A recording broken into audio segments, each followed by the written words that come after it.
ODTÜ 60th Anniversary Honorary Lecture Series.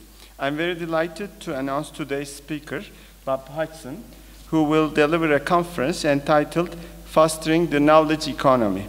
Bob Hodgson is the Managing Director of Zernik, which manages an ICT-focused incubator and provides startup capital for knowledge-based firms. He has nearly 30 years of international consulting experience. He has worked in more than 60 countries on innovation policies and technology commercialization with international agencies such as the World Bank and with national, regional, and local agencies and the private sector as well. He is regularly invited to give keynotes at international fora. In 2009, he was the co-chair of the 10th International Conference on Technology Policy and Innovation in New Delhi. In June 2010, he was one of the main presenters at the Global Course on Innovation Policy for the World Bank in Washington, D.C. Prior to the launching of Zernik, Bob was for 14 years an executive director of SQW Limited, which is best known for its path-breaking study, The Cambridge Phenomenon, published in 1983 and subsequently updated with an analysis of the position among high-tech firms in the Cambridge region in 1999. He is a senior fellow at the Institute for Innovation, Creativity, and Capital at the University of Texas at Austin. Prior to this time with SQW, he spent 8 years with the consultancy side of Coopers and Lybrand, working internationally from a London base. I think now we are ready to listen to Bob Hodgson for his exciting talk on fostering the knowledge economy. Thank you very much. Thank you very much, and good afternoon, everyone.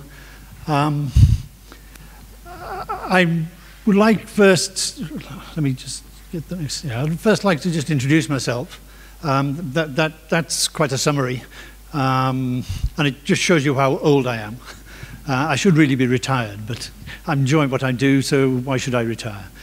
But also to introduce where I come from, what I've done and what I'm doing now, and why I'm talking about this knowledge economy, because it's important that you hear some of the messages, but it's also important that you understand the messenger. Because like anyone else, I come with a whole lot of baggage. I come with a whole lot of values. And if you understand some of those values, you'll understand better some of the comments that I'm making. Then I want to talk about the sort of models that I look at and excuse. I was once flattered by a Russian friend who said, "You're a rare beast. You're a practitioner. You do things, but you actually think about it." There are very few practitioners who think, and there are very few thinkers who practice. I somehow straddle the two worlds, and I was very flattered by that. And equally, I'm very flattered to be invited to talk to you on this very important occasion. I come from Cambridge in England, where we have a university. It's a little older than yours, and it's achieved huge things. But I think from a standing start 60 years ago, what you've achieved here is quite remarkable. And I congratulate you on that. And hopefully I can watch for the next 10 years and see how much more progress you can make. Because like all of these things, however far you go, there's always another mile. There's always another step. There's always another level. And that's partly why I'm here in the first place. I'm working with your Technopark, ODTÜ's Technopark, looking forward to what the strategy should be for the next decade. Having built a strong foundation, looking to build that again into something that is of significance at an international scale, if not a global scale. We're already significant at a national level. Let's move on to the next step there. Then I'm going to look down at the regional level and then look at specific universities and their role, because universities have an absolutely key role in this agenda. And we're going to talk about what different universities have adopted in terms of these strategies. I'm very conscious, having worked in that many countries, that every country is different, but every country is also similar. and there are similar pressures being felt by the academic community at the moment, and there are similar challenges being faced. So some of the experiences that I've met with, I've shared, I've helped to stimulate in other places, I think can also be brought to bear. But first a moment about Zernike. It is a company, it does various things. Zernike was a Nobel laureate from the University of Groningen in northern Holland. He was a physicist, he won his Nobel Prize for an improvement in microscopes. And he was one of very few from that university who won the Nobel Prize. So when the university decided to work with the city and the regional government and the EU to set up a technopark and to begin this agenda of knowledge development, it naturally asked the family, would you be prepared for us to use your name? Because the spirit of Zernike was someone who did excellent science, but wished to see that science put into practice. And he took his invention of a new microscope to Carl Zeiss, which is a rather important optics company that still exists, a German company, still world leading. And the guys in Carl Zeiss said, no, that won't work. And he had a sort of not invented here reaction. So he said, oh, well, off you go. So he created a company, and he made his microscopes, and he commercialized his microscopes, and he became a reasonably wealthy man from working with a very advanced science, but bringing it to the benefit of both scientists and the broader world. So that's the spirit of what we do. We're interested in advanced science, and we're interested in commercializing that. Okay, the perspectives and assumptions, some of these things you'll hear again and again. Knowledge has always been essential to competition. What's different? Why do we talk about the knowledge economy? It's partly an idea of speed. The amount of knowledge that we're currently generating is huge, and the dissemination of that knowledge is much, much faster than it used to be in the past. And it's partly a consequence of intensity. How is that knowledge brought into bear in particular areas? And I'm going to talk about Cambridge as a city, a community, and how we harness that knowledge. But it's no different to what it was 2,000 years ago. The traders who came through here on the Silk Route, they had knowledge. They used that knowledge to generate economic value. It wasn't the same type of knowledge as we're talking about now, but it was knowledge nonetheless. The second thing I want to get across, and this is, I presume that most of the audience here are engineers. Innovation is chaotic. It is not tidy. It doesn't fit in boxes. You cannot say, this happens here, this happens here, this happens here. It all goes together, and I'll show you a picture of that. That's a crucial part of what we need to foster a knowledge economy, which is a whole series of institutions where there is very strong trust between the institutions, who are comfortable working together, who can share interests but also have distinctive interests, and who together can recognize that they can achieve far more than they would if they worked separately. And that's, I think, one of the challenges for this society. How can we harness the strengths in quite separate pools and bring them together in a way that will benefit all of us? And I'll give you a particular concrete example of that from the City of Manchester that I think has distinct resonance here today. The third part of that is that value comes by combinations. The academic community celebrates depth of knowledge, and often that depth of knowledge comes by narrower and narrower and narrower focus on very specific areas.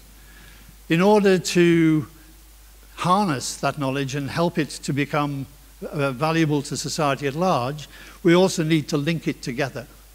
So the scientist needs to be able to talk to the accountant, who needs to be able to talk to the lawyer, who needs to be able to talk to the marketing specialist, who needs to be able to talk to the engineer, who needs to be able to talk to the management administration people, who needs to talk to the lawyers, who needs to talk to the government.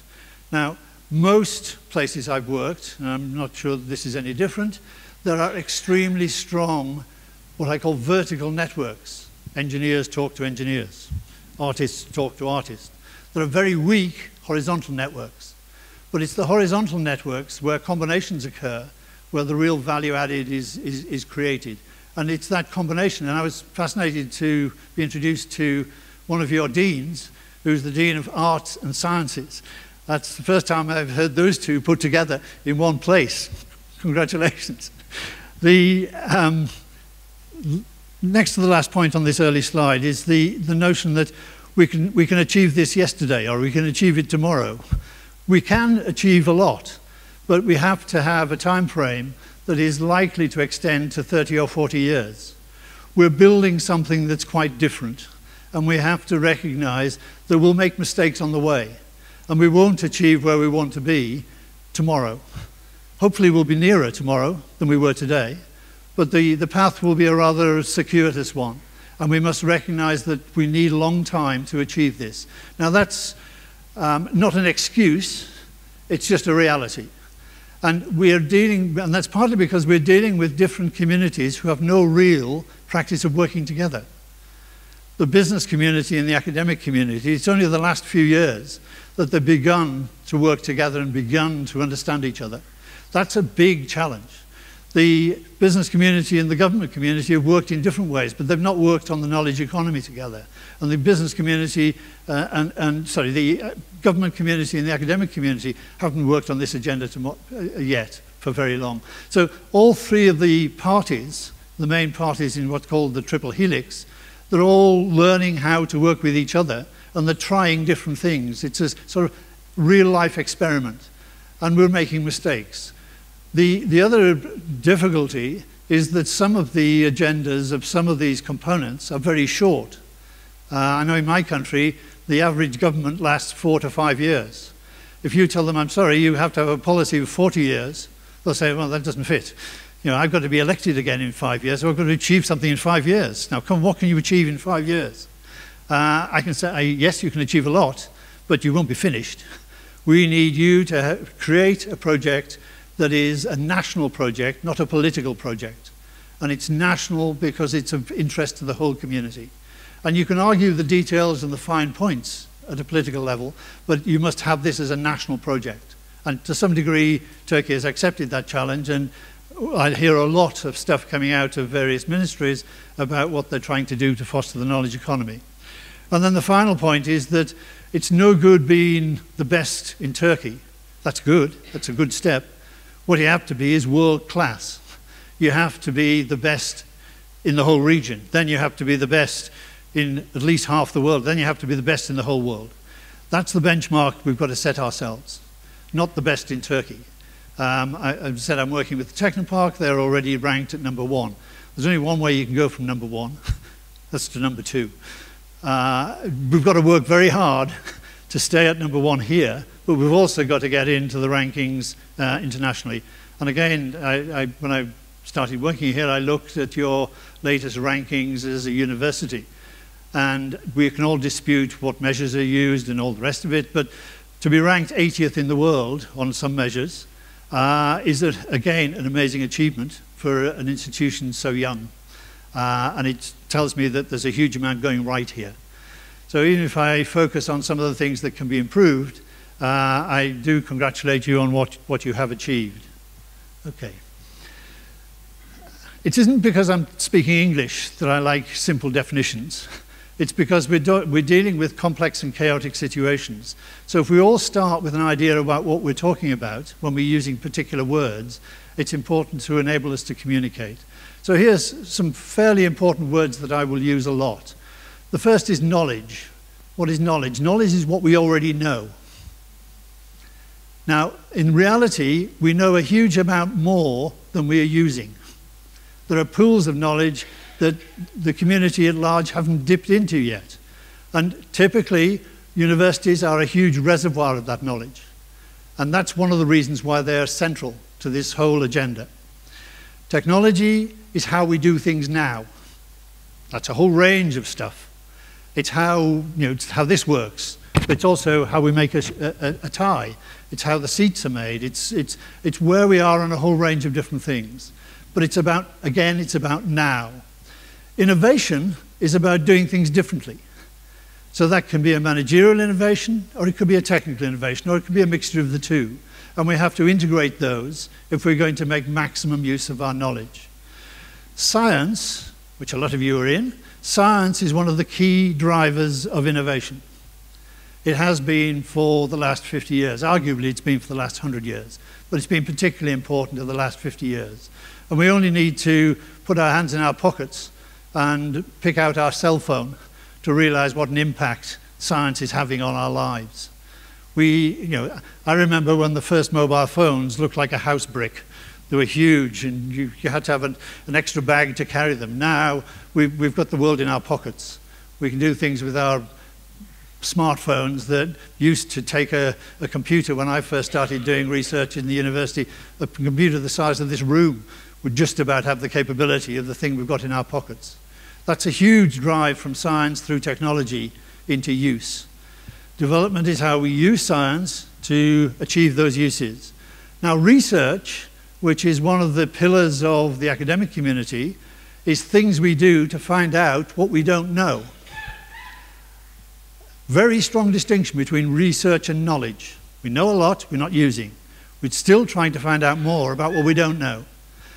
The academic community will emphasize research. The business community will emphasize knowledge.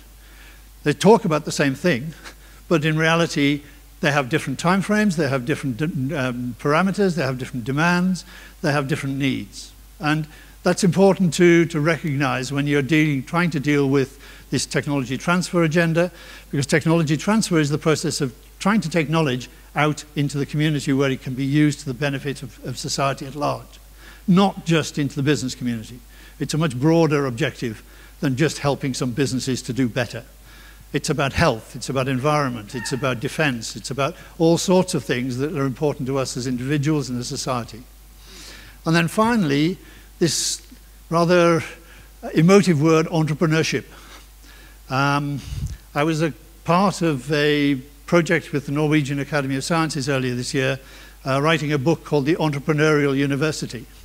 And I did wonder about calling my talk The Entrepreneurial University. But I know that would have immediately raised, oh, what are you talking about? What's entrepreneurship got to do with a university? That's a different job. It's nothing to do with us. Entrepreneurship to me is about taking responsibility for achieving things yourself. It's not just about running a business.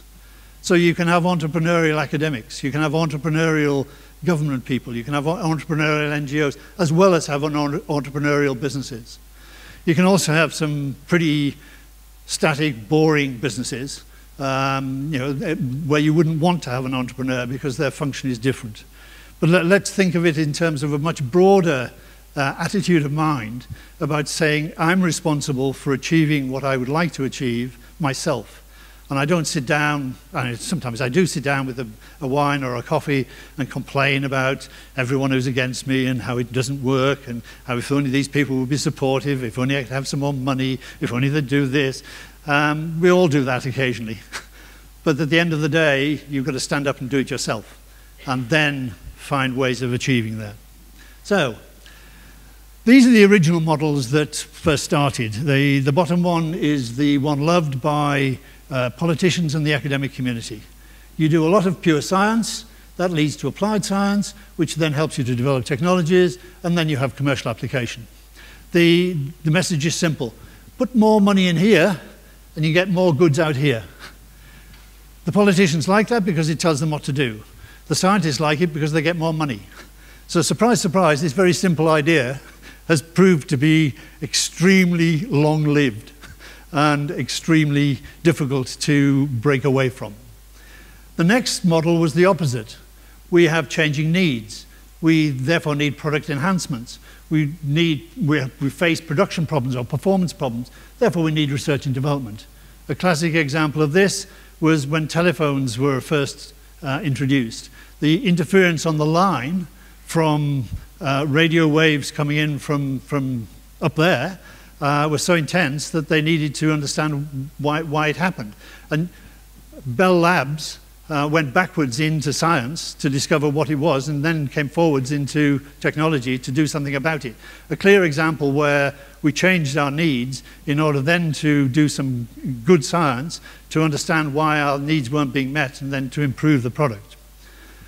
Now, after those simple models, we then went on to this sort of model, which again is loved by engineers because it has arrows and it has boxes and it tells people where they sit in communities. And you sit down here on IPR and information, for example, down there.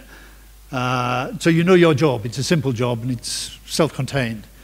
Oops, sorry. But what's interesting here is that you then start to group activities together. So here you have the educational research system. You have politics and the governance system outside it. You have business over here. And then you have a whole series of intermediaries, research institutes, brokers, technology parks, and all that sort of infrastructure. Down here, you have another group called infrastructure, which is about innovation and business support, which typically is part of a technopark. It's about IPR and information, which is part of technology transfer. It's about banking and venture capital, which is outside, typically, the technoparks. And up here, you have us lot as consumers. What are we interested in demanding? So again, a nice integrated system, clear separate parts, helps you to articulate what each part should do, a major step forward. That's what it's really like. It's chaotic and it's complex and it's a mess because it requires lots of different actors who have never worked together before to work together. And that to me is a much more realistic picture of the challenge. And I like particularly this is a guy from Silicon Valley who somebody asked him, how would you represent the system in Silicon Valley? And that's what he came up with. Here you have the synapse, the piece in our brain that connects the other pieces in our brain, that sends messages. And it's looking for connections. It's looking for ways in which knowledge can flow. So that's my picture of innovation and the ecosystem that we're trying to create. Now, is that helpful? Probably not, but it's a nice reminder. Here's a project that I'm working on at the moment in Argentina. Again, I'm going to show you some examples of things that are going on elsewhere so that you can see if there's resonance with what you're doing here.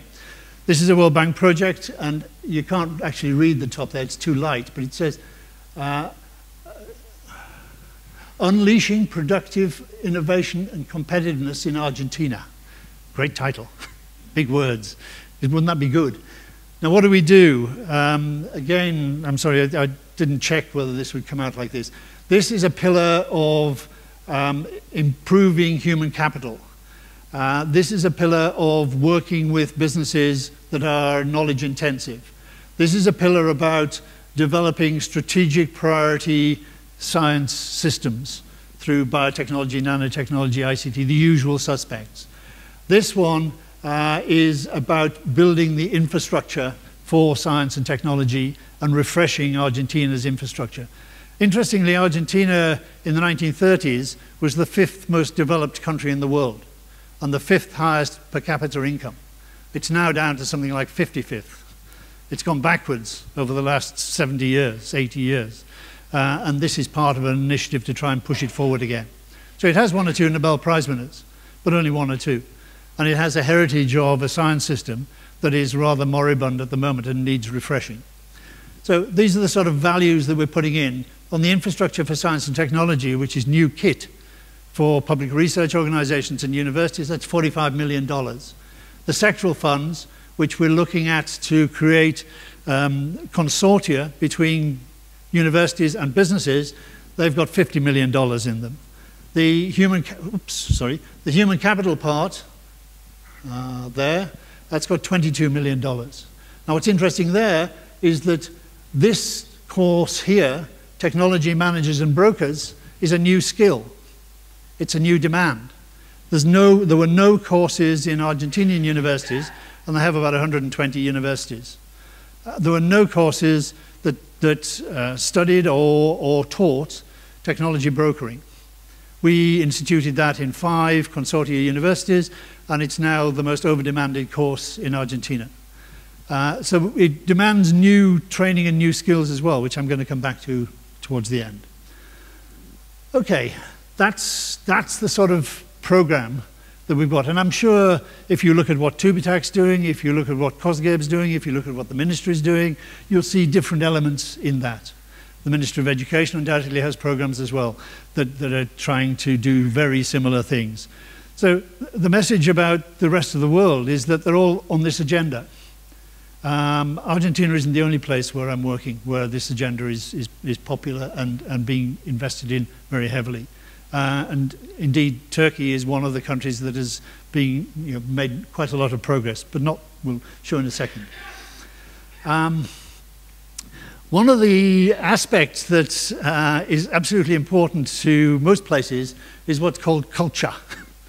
We haven't a culture of doing that, is a comment I get a lot. This was a rather rubbishy film that won Bill Murray an award about an old American guy going to Japan to do some adverts and meeting up with Scarlett Johansson, a rather pretty young lady, and having an adventure. And it had one joke in the whole film. The film was, "Isn't Japan funny? The cultures they've got are different to anywhere else in the world. Aren't they funny?" I think the premise of the film is nonsense. I've stayed in a lot of hotels and I've never met anyone like Scarlett Johansson yet. I live in hope, but not yet. But the key point that's important is this notion of cultural differences. And while I'll talk as if the whole world is the same, I recognize explicitly that every country is different. Now, I didn't use the word in my set of words that I described earlier, but culture is one of these important words that can use to block things. We don't do that, it's not in our culture. My definition of culture is the story I tell myself about who I am and the story I tell my children about who they are. And if I change the story, I change the culture. So part of the whole agenda is about changing the story. We did a survey of school children in the city of Cambridge, where I come from, which is one of the high-tech hubs of Europe. And we asked them, what do you aspire to be? What are you going to be when you grow up? And there's the usual, we're going to be a doctor, we're going to be a lawyer, we're going to do this, we're going to do that.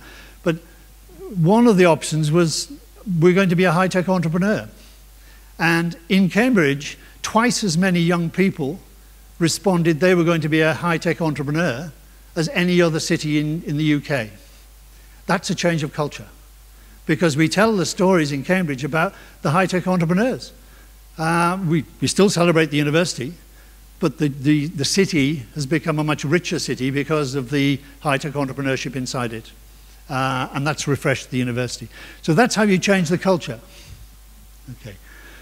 This is a graph that the World Bank produced. They compare 1995 with 2012 as the latest edition of this one.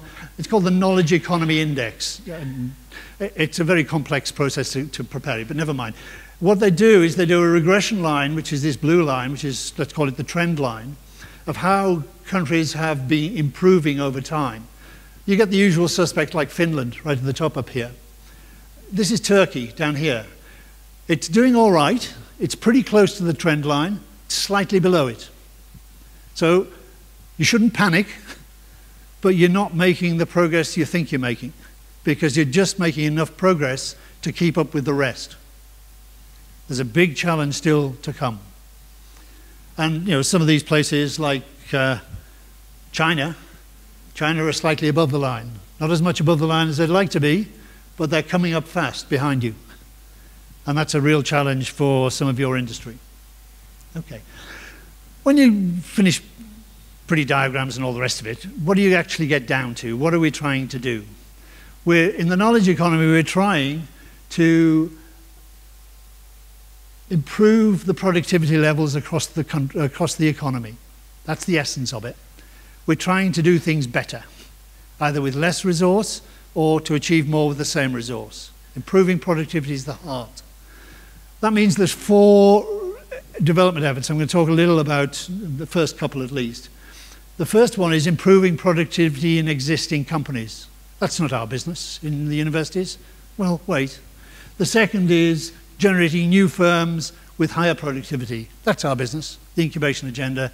We've got an incubator down next door here. That's great. We can see that through technology transfer. We can see our science being used, and that's very popular. The third is attracting international firms with high productivity. We've just had a lunch with the rector, with the ambassadors of 4 Nordic countries. Part of the show and tell is to see if there's any interest in them and their firms to come and work here in Ankara. That's part of the international attraction agenda.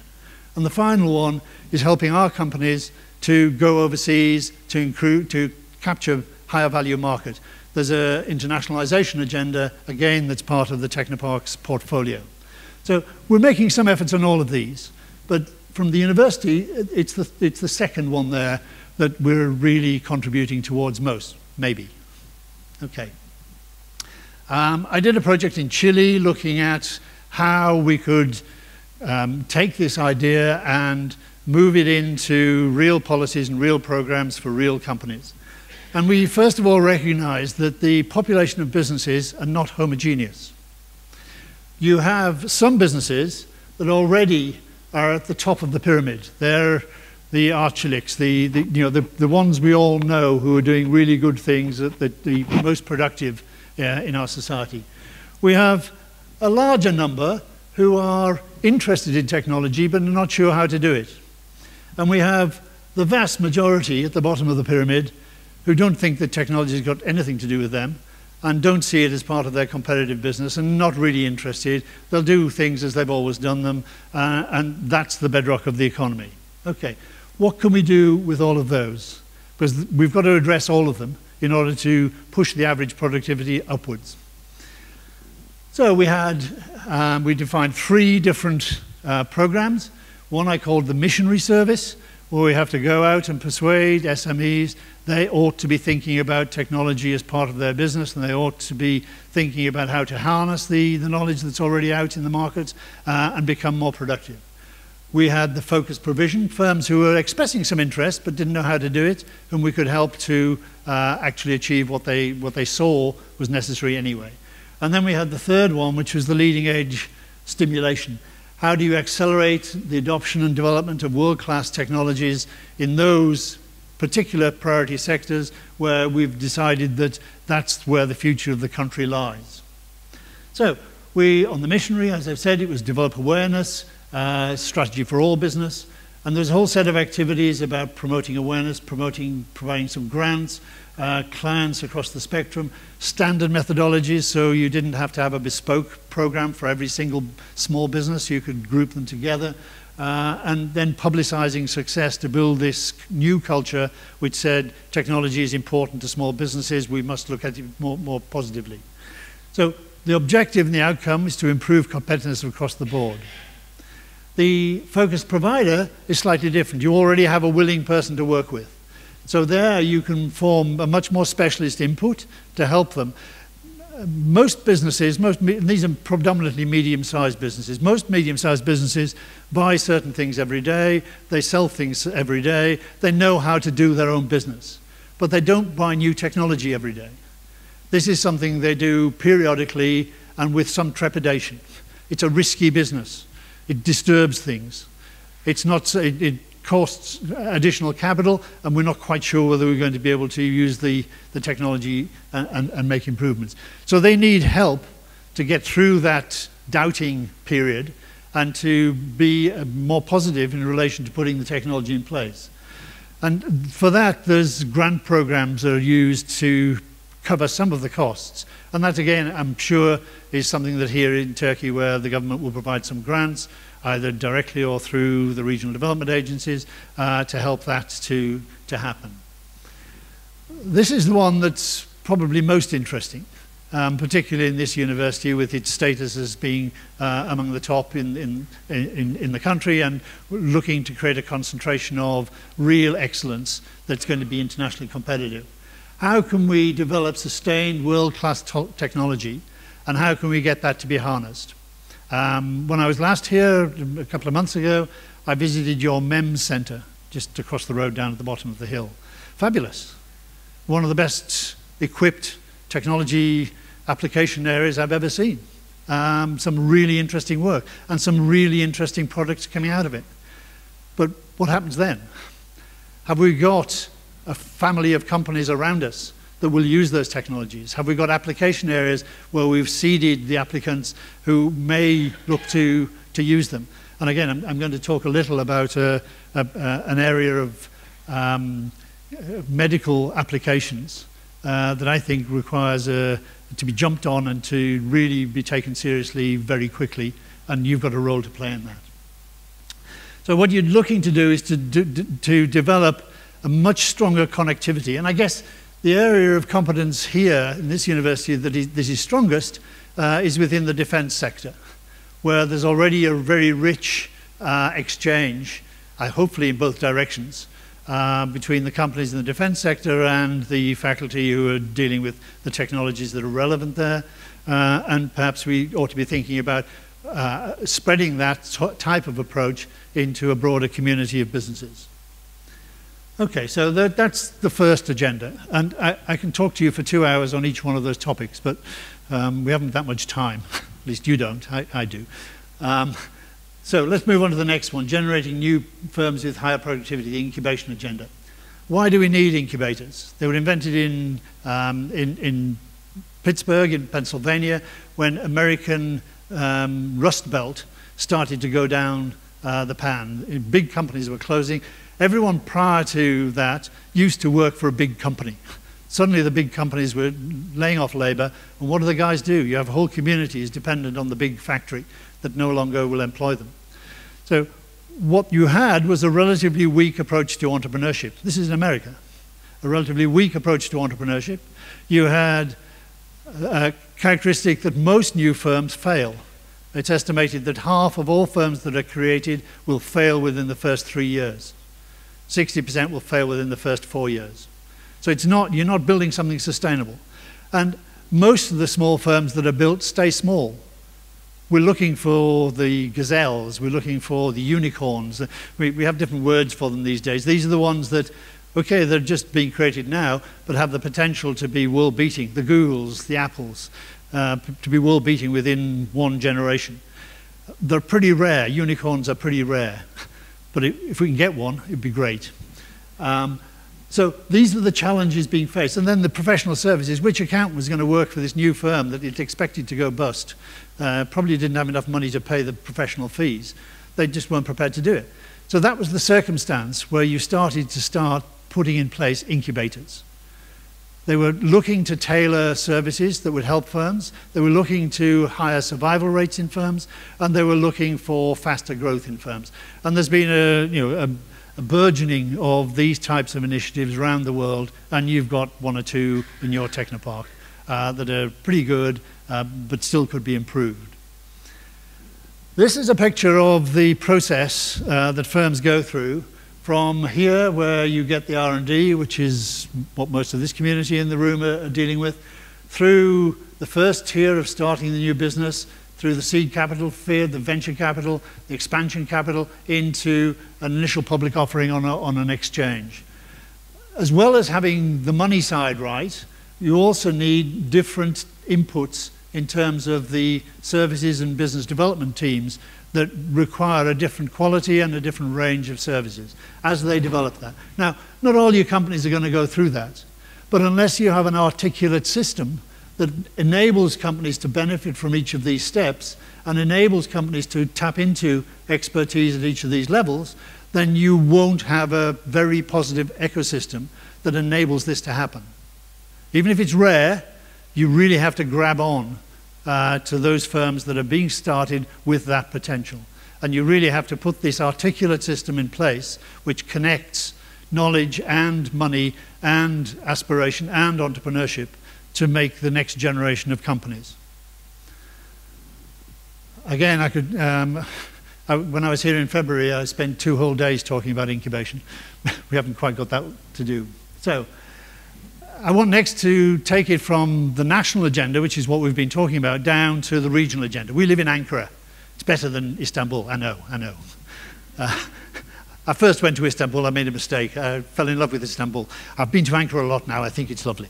Okay? We've established that. Right. Now, what can we do in Ankara? I was doing a project at the regional level in Mexico, which was very interesting.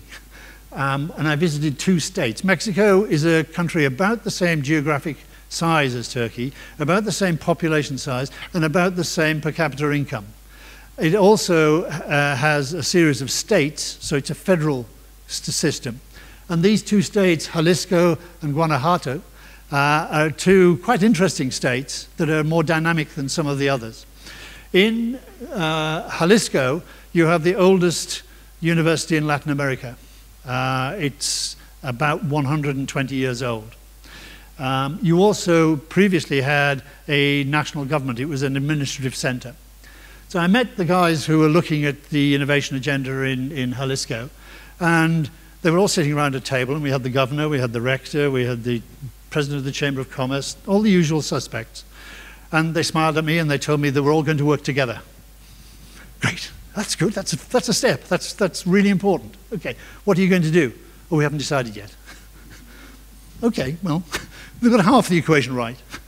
The next went to Guanajuato, which is a city called Guadalajara, is the capital city of the state there, and it doesn't have an academic tradition, it doesn't have a government tradition, it has a business tradition.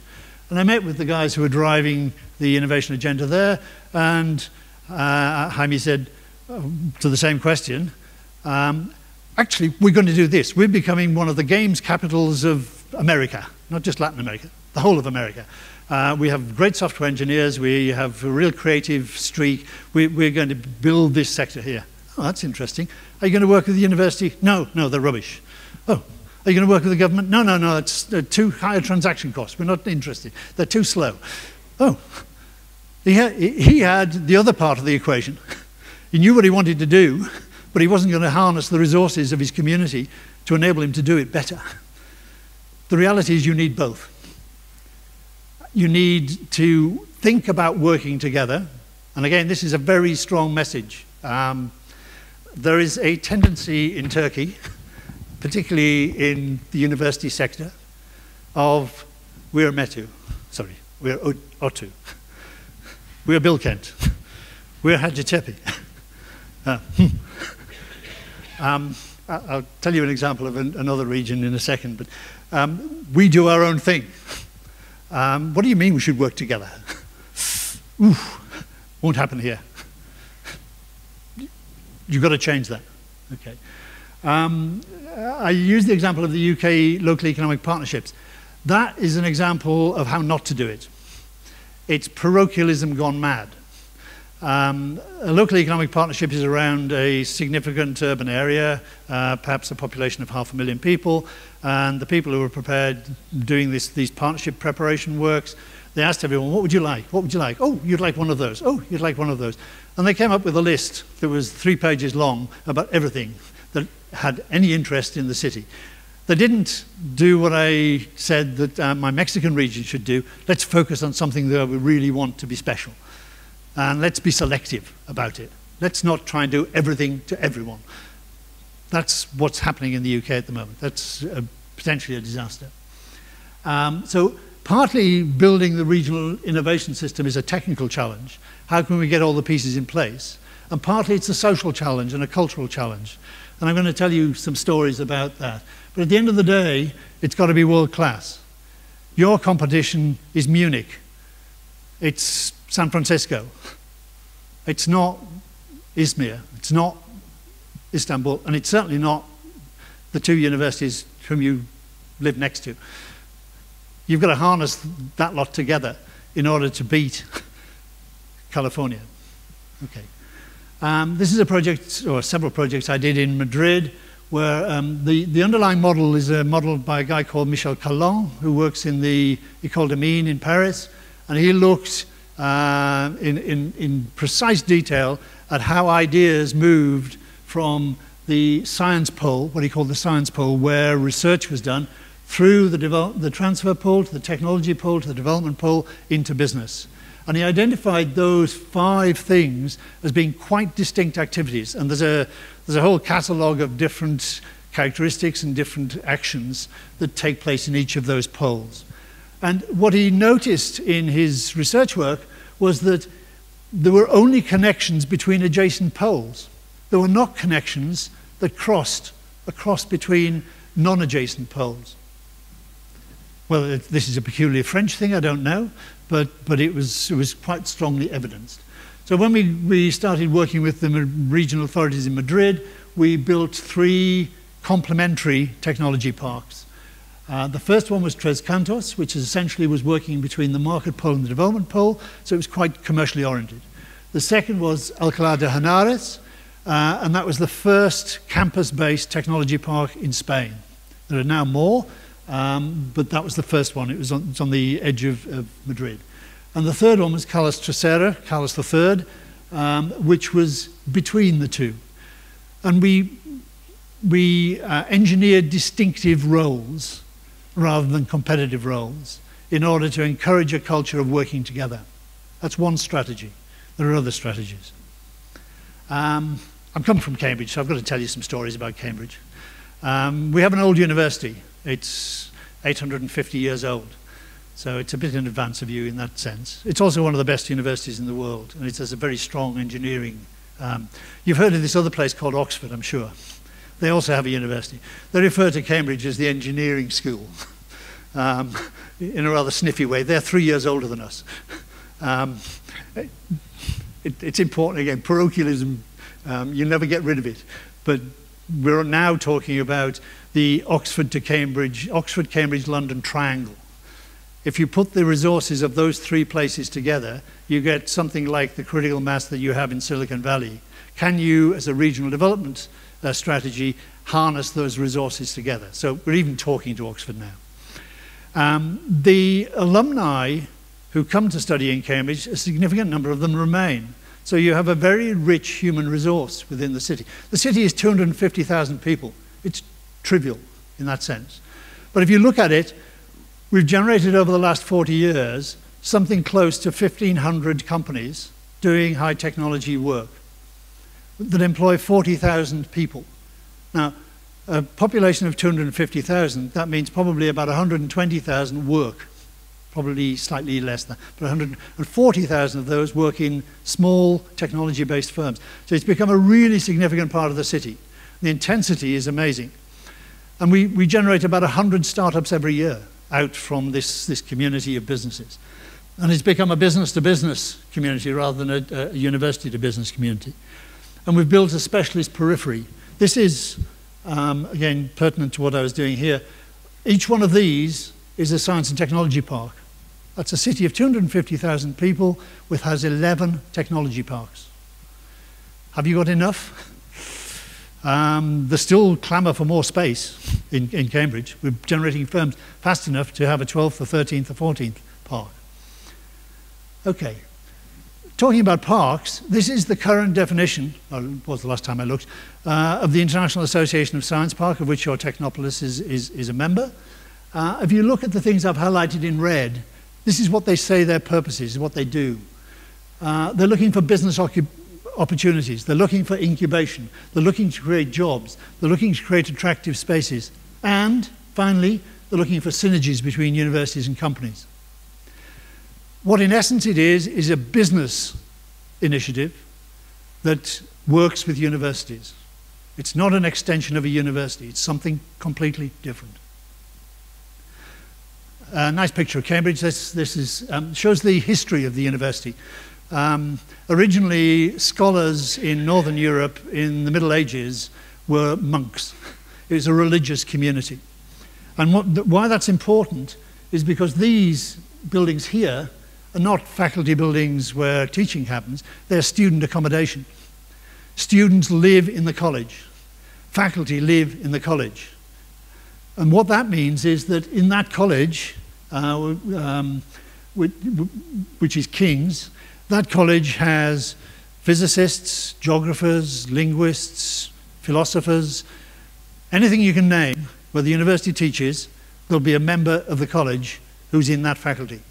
So as well as having the classic vertical faculty organization, you have a horizontal organization that combines the faculties as a matter of course. And the academics in this university have 3 jobs. The first job is to publish in the best journals with referenced articles, and they're expected to be the best. The second job is to teach undergraduates and postgraduates. 45%, I think, of the students at the university are postgraduates. It's essentially a postgraduate training factory. The third job is to come to dinner in your college at least 3 times a term. So you build a history of knowing people who are across the community. And the colleges typically invite outsiders, like me, to come in and also enjoy dinner, which is very nice. But it links inside the university structure and outside the university structure on a regular basis, on a persistent basis, so the social capital is very strong. What was the driving force that created Cambridge? Cambridge is now the European #1 centre for biotechnology on a commercial basis in Europe. It's a major centre for ICT, starting 40 years ago. There's this company called Microsoft. They do some interesting work. They came to Cambridge because the professor and head of departments of computing was doing some excellent work on the interface between the human and the machine. They wanted to hire him and take him to Seattle. He said, no, I live in Cambridge. If you want to work with me, come here. So they did. And we have 2 buildings next to each other. One is the Microsoft European Research Centre. The other is the University Faculty of Computing. The Faculty of Computing building is called the Bill Gates building. He didn't give a penny for it, but it's called the Bill Gates building. The the building for Microsoft is called the Roger Needham building. You've never heard of Roger Needham. Roger was the professor they wanted to hire. So what you build is a strong social link, a cultural respect for 2 different purposes that work together. You have joint professorships, you have joint studentships, you have, in addition, you have $50 million in a fund to commercialize the stuff that comes out of this, dedicated, sitting there, waiting.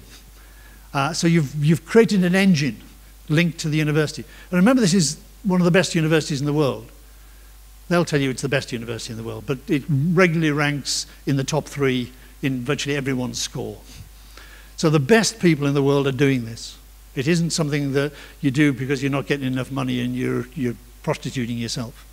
They're doing excellent science in a purpose-oriented way with commercial partners. Okay. We also had deliberate development of soft and hard tools, but the first line there, the driving force was 25 guys in a pub. Now, okay, a pub is an institution in Britain. It probably wouldn't work in a pub here. Maybe not. But the point was the 25 guys met and persistently met over 5 years and created a group dynamic. And this was the social capital that enabled the city to really change its nature and its culture. One of the guys was the bursar of one of the colleges. He ran the business of the colleges. One of the guys was the planning officer for the city council. So he gave permission for development in particular ways. One of the guys was the head of the biggest commercial bank in the city. One of the guys was the lending officer in that commercial bank. And he, over time, started to say yes to academics coming in and wanting to set up a business. The planning officer gave permission for the first science park in Europe in 1973 that was built by one of the colleges in a piece of land that they'd been given 100 years earlier. So this social cohesion came from persistent meeting and developing a shared vision about what they wanted the city to be, and they all did their day jobs differently. They didn't have any extra resources, they just did their day jobs differently to achieve that vision. That's what I call entrepreneurship. They took on the responsibility and they made it happen. Okay. Are the companies that we're dealing with technology companies? I know I get from academics the distance between what they do in the companies and what we do in the university is too big. We can't really talk to each other because we're talking different languages. Now, a couple of days ago, I went to Xinjiang, where there's some pretty substantial companies who are doing some interesting things. I also went to Austin, is it? Another industrial zone where there's a lot of small companies, 1 or 2 of which are doing interesting things. You have technoparks or are beginning to build technoparks in both places. That's great, because that goes to the agenda I was talking earlier, but it also helps to make knowledge available, as well as the very substantial resource you have here of 300 plus companies who are working on technologies. You've almost got a perfect storm. We really must work with them much, much better. Now, this was a survey of the companies in Cambridge. And you'll notice they're not homogeneous. On average, 25% of turnover, this is on average of all the companies, 25% of turnover was spent on R&D. And on average, 63% of companies did R&D. So it's a pretty research-intensive business base. But here, you have instrumentation. Something like 95% of companies in instrumentation did some research, but it was a relatively small proportion, 10% of their turnover. Up here, you've got biotechnology.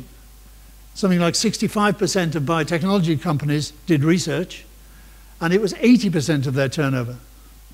So what you've got is biotechnology companies who are essentially masquerading as companies, but are doing applied research work that possibly previously may have been done in the university. So you've got a very heterogeneous population, but the averages are remarkable for knowledge-based businesses. This is another project I worked on in Manchester. Manchester is best known for its football teams. The women among us, that'll pass over their head, perhaps.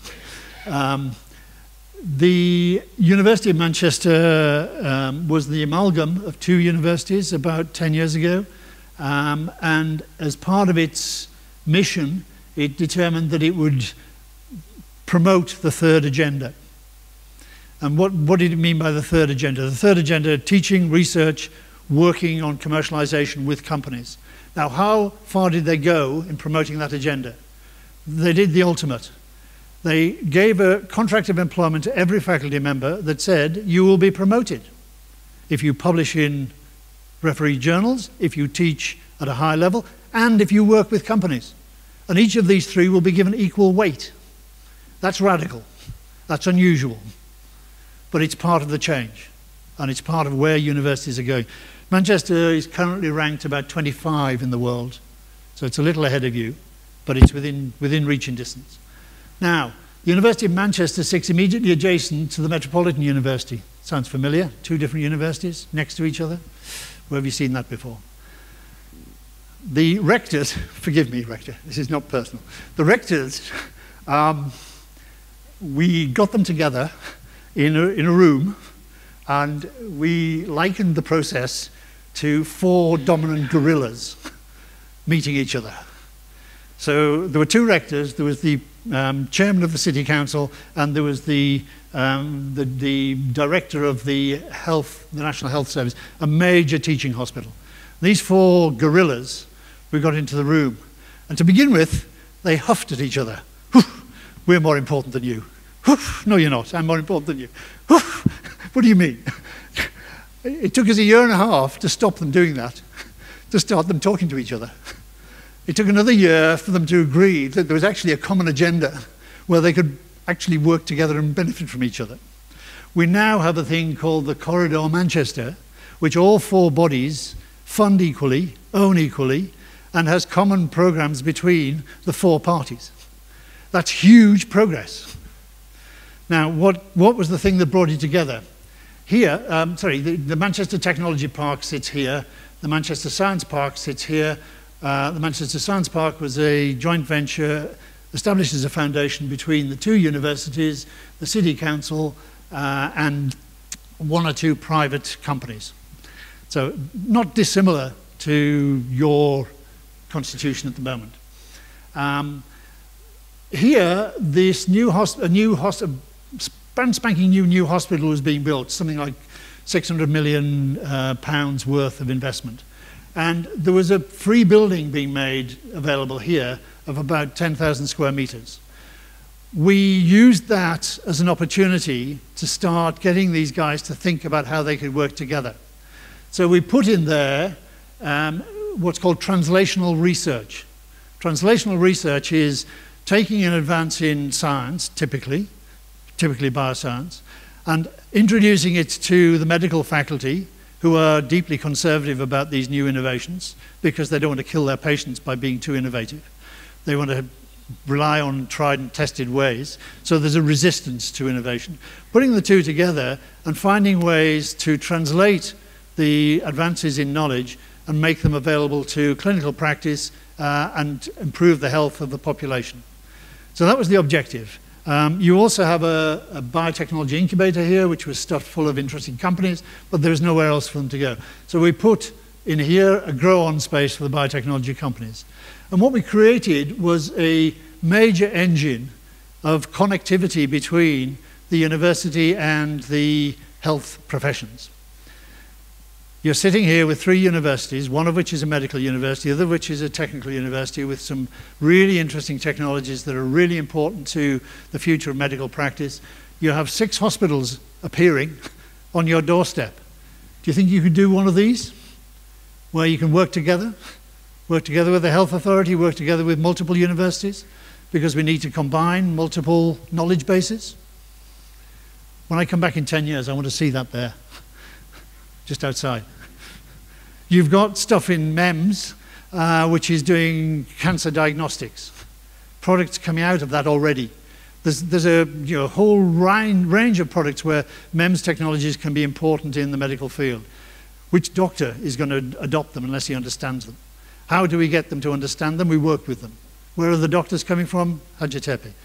How can we get that to work together for the benefit of the population of the city and the betterment of the country? That's our challenge. Okay. I was going to talk a little bit now about technology parks. This is a model that Klein Rosenberg developed by looking at how specific companies acquired technology. And again, they made this distinction between the knowledge base and the research base. This was 1986. So this is something we've known about for a long time. The real problem with business is that they're happy to dip into the knowledge base if they've got a problem. They find it impossible to dip into the research base because the dynamic is different, the time frames are different, the likelihood of success is uncertain, the expense is high, so they don't do it. So the technology parks were invented to try and bridge this gap. 4 routes for commercialization, coming back to the universities, establishing IP and then commercializing it. A huge cultural leap between the process of establishing IP, which is a legal administrative process, and the process of commercializing IP, which is a business process. Putting the two together in one organization is a difficult cultural challenge. Creating new businesses, we've already talked about the incubation agenda. That's an interesting route, but it involves even more risks. Establishing strategic alliances, we've got that with the defense sector here. Let's think about other sectors that we might be able to build it with, and I think health is one of the ones where we should be thinking seriously. And then having faculty in advisory roles in business. Now, I'm sure this happens informally a lot, but I'm sure it isn't formally part of the agenda of the university and faculty. Faculty can create a business for their own use in the technoparks, but legally there are constraints on whether they can go and work with businesses anywhere else. But we've got to have that channel of individual faculty who are interested going out and working with businesses in a much richer way than they do at the moment. And then, of course, transfer through training, which is the classic teaching agenda. This is a list of the US universities who make money out of technology transfer. And you've got the usual suspects there, Stanford, the University of California system, MIT. But you've got some funny ones there. I'd never heard of Emory University or Wake Forest. What happened there? Why are they in the top 10 in the States? The reason is they invented a blockbuster drug. So they had Christmas. They had party time. That's the nature of IP. Sometimes you win big. Most times you don't. So some surprising places have really won big. The places with systemic approaches, like New York University, they have several incubators, they have several different channels, they live in one of the most dynamic cities in the world. They really have taken this agenda seriously. Not surprisingly, they're at the top of the list. But some of the others that you would expect to see there are not there. Okay. We know about the Bayh-Dole, we know about competitive third leg funding in the UK.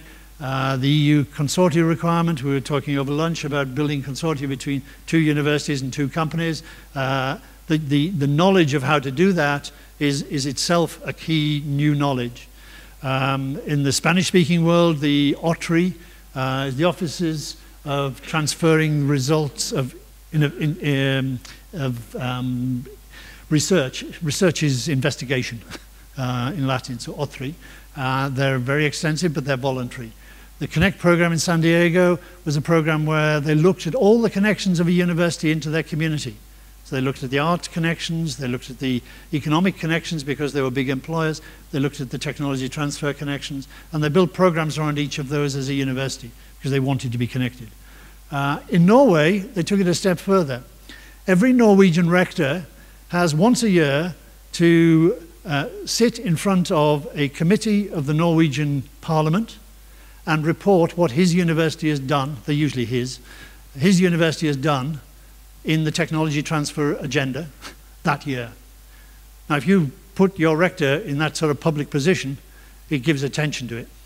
Most rectors, it's not the #1 concern in their business. They've got a whole university to run. This is a subset of some of their activities. That does bring technology transfer into the mainstream. Okay. What do I hear when I talk to academics about, my door is open. I'm willing to cooperate. Why don't they come? Nobody's come through my door. Well, you've actually got to get out and make it happen. You can't just sit there. And academics are normal because they need to be managed and they need to be encouraged and they need to be incentivized. And there are different ways of doing it. There's the formal protocol. The rector sits down with the president of the Chamber of Commerce, signs a protocol saying we're looking forward to working together, we're doing all these interesting things, and then nothing happens. That's necessary because it legitimizes it. The ferrets and prospectors, these are people who come underneath. I know somebody in the faculty who's doing some interesting things. I'll go and talk to him and we'll get it out underneath the institution. That's a normal way of doing it in many places. The real difficulty is the research team leadership level, getting the applications agenda into the definition of the research program in a systemic way so that it happens. Okay. Another film I like, this is a much better film by a Spanish director called Almodovar. It's about talking to people. If you want to get a message across, you've got to keep talking. The translation is "talk to her" of the title. Tell somebody once, they'll think, oh, that's interesting. If I say to you, you're entrepreneurial. What? Is he talking to me? No. Okay, I'll tell him again. You're entrepreneur. That's the second time he said that. There must be something in it. You're entrepreneur. That's the third. Oh, do you know, I tell my friends I'm entrepreneurial. He keeps telling me I'm entrepreneurial. And fourth time, I know, I'm entrepreneurial. You've got to keep talking to them. It doesn't happen with one visit. Okay. This is an example of a concrete agenda. The classic technology transfer office builds networks into the research institutions to find out where there is interesting things to come out. They also build networks outside the institutions to local and regional businesses so that they can find out what's in demand.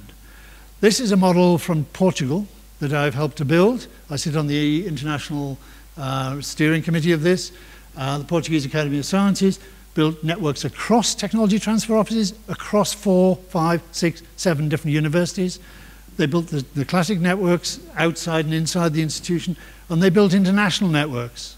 They contracted to have their people go and sit in the technology transfer office in Harvard, in MIT, in UT Austin for a period to build a linkage, to build a personal connection, to build a knowledge of what is interesting, to prove the flow of knowledge between those two. So they've internationalized it. That's a rich network. That's what we should be looking to do. Okay. At the end of the day, skills is what we're in the business of developing. So they're absolutely important, and people are the resource of the competitive economy, the knowledge economy. You've got to look at evolutionary strategies so that you can help to move to be teaching the sorts of things that are in demand rather than the classic subjects. Still with the classic subjects, don't lose them, but think about how we can evolve to do something relevant. The example I gave you earlier in Argentina, where we're putting in place a course for technology brokers and technology mentors. Singapore is something that's really worked well on this. They brought some international companies to locate in Singapore because it was a convenient hub for the whole of Southeast Asia. They then built their academic community and their research community to route those companies so that they couldn't leave Singapore. We've got to think about the human resource we were developing.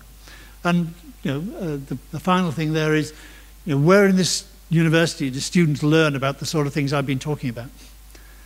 Is there a course? Is there anything like that sort of course? Should we be thinking about putting that sort of course? If you have one, great.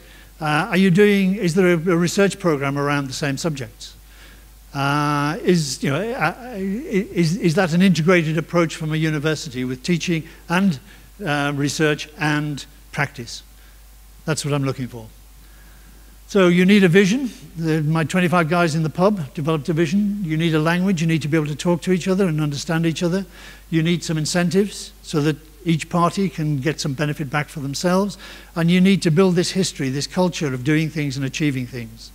And finally, this is a film I'm sure some of you have watched with your children or your grandchildren. It's basically a film about super people with wonderful powers that cause chaos. But actually, it's pretty good to be having wonderful powers as well. So being super can be the problem as well as being the solution. And I don't want super people, I want ordinary people to work on this agenda, but I want them to do super things. Thank you very much.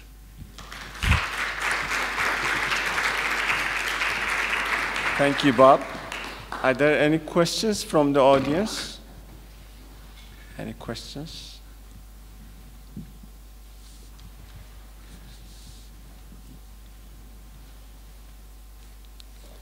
Okay, no. Silence. Yes, it was a nice lecture. They're asleep. Yeah. So you mentioned about you have an observation about our university and the science park, techno park. Do you have some lessons? Yeah, well, I've hinted at several things. The first thing I would start with is that you ought to be complimented on what you've achieved. It's a very significant development. I think it's significant on an international scale rather than just a national scale. I don't know of any technopark in Europe that is bigger than this one, that has more companies. Cambridge, if you take the whole city as a technopark, it has. But individual technoparks, we said we have 11. So there's probably 100 to 150 companies on each one of them. Whereas here you have 300 companies.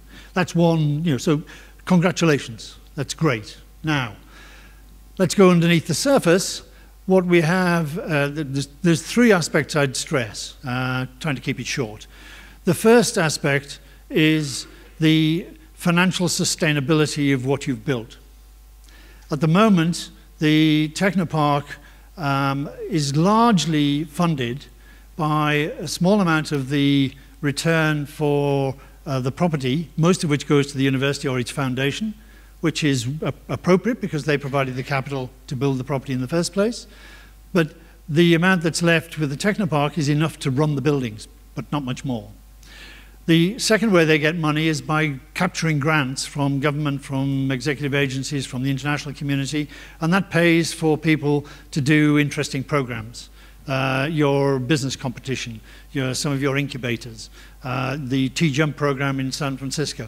Those are all paid for on a project-by-project basis, which is fine, and you always have to use that, but you can't build a business on that. Businesses need two things. They need an asset base, and they need a reliable revenue stream that they command. So we have to think about how we can create the circumstances to enable the Technopark to have those characteristics, to have a future. The second thing, and I've hinted about this with the medical example, it's important that we start thinking about Ankara as a whole. And we start thinking about how we can work together with all the assets in Ankara, rather than thinking about this is ODTÜ's Technopark, we're the best, we're going to be the best in the future. We're bigger than you. We have to develop a shared vision that we all contribute towards, we all benefit from, and we all do better as a consequence. That's something which is extremely difficult to do, particularly given the current culture.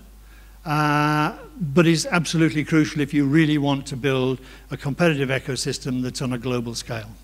And I think you've got the potential to do that, but you have to stretch out. And I'm not sure that the people I've mentioned would be willing partners in the first instance. It takes two to tango, as my Argentinian friends say, and one person dancing on their own is not an attractive sight. So, but we have to somehow build the social capital that enables that connectivity to happen. And the third thing I'd stress is that the Technopark has to become business-oriented. Now, at the moment, because of where it gets its resource from, it's oriented to the university, which it always should be, and it's oriented to the ministry and the public agencies, because that's where the money comes from. It's not really oriented to the business. And you have 300 technology businesses on this park. You have a similar number, a slightly smaller number, I believe, on Xinjiang. You have several thousand on Austin. That's a lot of businesses to work with. That's a lot of resource. Now, we've got to be thinking, how can we get resource from those businesses to enable our future to prosper together? Because you've got a lot to give them, but they've also got to contribute towards it, rather than just sit there and think, well, it's a university, they should give it free, or it's a government grant, this should be free. We've got to somehow get that commitment on the business side to work with us in a proper way, and on our side to work with the businesses as the key output from the Technopark. And what that gets to is a differential purpose. The Technopark was the child of the university. It's nurtured it to be a very successful growing adult, and now it has a completely different purpose to the university. The two need to have very strong connections, and I would stress the content connections between the two, not the financial connections. It's not there to give you some free revenue stream that you can use to do other things with. It's there because the companies are going to do interesting things that will be relevant to the research agenda, that will provide employment for your teaching agenda, that will provide opportunities as well to adapt your teaching agenda to modern things. So it's a very rich partner, but its purpose is different. And you cannot govern it as a single integrated part of the family, which is a little bit of the tendency I see still here. Is that enough? Thanks for the answer. Any other questions? There's a question over there. Yes, I would be very curious to hear your observations, if there are any, on the gender dimension of... Yes, I would be very curious to hear your observations on the gender dimension of various stages of fostering the knowledge economy. Thank you. Okay. I come from a culture where the scientific and engineering community is almost 99% male. Here, I understand it's closer to 50-50, male and female, which is great. 5 or 6 years ago, I'd been working in Istanbul with a secretary of the Royal Academy, which is our Academy of Sciences, our TÜBİTAK in the UK. And we invited the rector of Istanbul Technical University, who was a woman, to come and give some workshops in the UK to help us to understand how we could improve the number of women coming into the sciences and engineering in the UK. So the gender aspect is crucially important, I think. 50% of the population is women. If they're excluded, that's an issue. Again, I'll give you the story of my 3 children. My daughter was top of the class in everything. Her mother's intelligent, that's where the intelligence came from. She became a doctor. She worked extremely hard. She passed every examination in the top cadre. She's still dedicated in that way. My son, who is a boy, sons are, has a different characteristic. He went to university, and I say he did a first degree in clubbing. What's clubbing? Clubbing is partying. he goes to clubs every night. That's what he focused on for his 3 years at university. He also did some English and psychology. But he came away with the degree he deserved, which wasn't in the first class, because of the effort he'd put into it. But I'm afraid that's boys. My third son, and this is part of the sort of relevance of the gender thing. My third son, he went to study chemistry at university. He loved chemistry. And he one day looked up and he saw his friends and he said, "Do you know, I spend 40 hours a week in the laboratory, you spend 10 hours in lectures, and you enjoyed the rest of the time doing all sorts of stuff. What am I doing?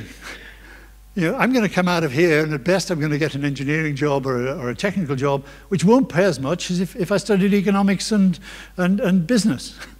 So after best part of a year studying chemistry, he decided to leave, and he went back to the same university the next year and studied economics. The reason people are not studying science is it's difficult. The reason it's a problem for us that boys are studying science rather than girls is that boys don't work as hard as girls. I'm sure that all three of them, my children, are innately intelligent, but in terms of application, the girls are fine. Now, the girls in sciences in the UK are going into medicine. It's a soft science, it's creative, it's interrelationships with humans, etc. That's where the best girls are now going in relation to science. That creates a problem in the medical community, which is, at its senior level, dominated by men. The vast majority of young doctors coming out of universities are women. They have different needs, they have different challenges. My daughter has 2 young children, thank goodness. I'm now a grandparent. How do you fit that round being a dedicated professional in the medical field? There's all sorts of implications of the gender question, which are absolutely crucial. I don't know, I've not studied gender here. And I think,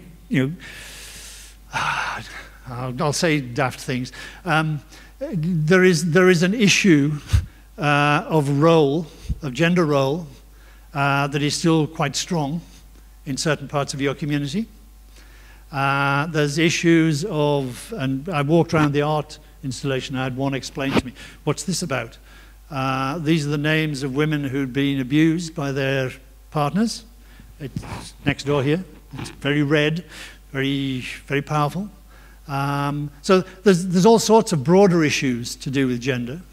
But in terms of gender and science and technology, I think there's a much more healthy balance here than there is in my country.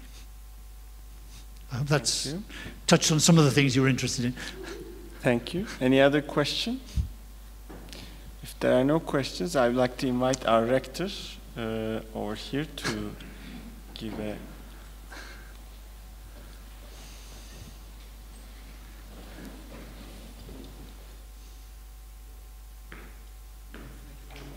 The pleasure's all mine.